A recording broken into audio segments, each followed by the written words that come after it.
పల్లె, పట్టణం ఎక్కడ చూసినా కనిపించేవి కాయిన్ బాక్సులు. రూపాయి కాయిన్‌తో మాట్లాడే సౌకర్యం ఉండడంతో ప్రతి ఒక్కరూ కాయిన్ బాక్సులనే ఆశ్రయించేవాళ్ళు.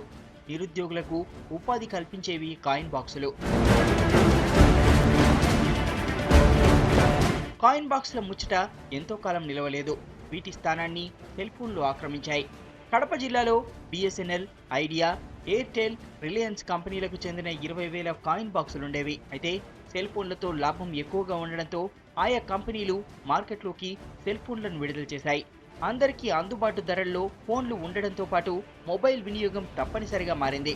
దీంతో కాయిన్ బాక్సులు కనుమరుగయ్యాయి.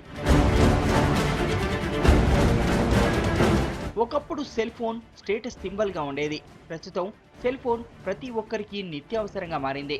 సెల్ ఫోన్ల రాకతో ల్యాండ్లైన్లు, కాయిన్ బాక్సులకు గిరాకీ తగ్గింది. ఎస్టీడీ బూత్ల పరిస్థితి దారుణంగా మారడంతో మూతపడ్డాయి.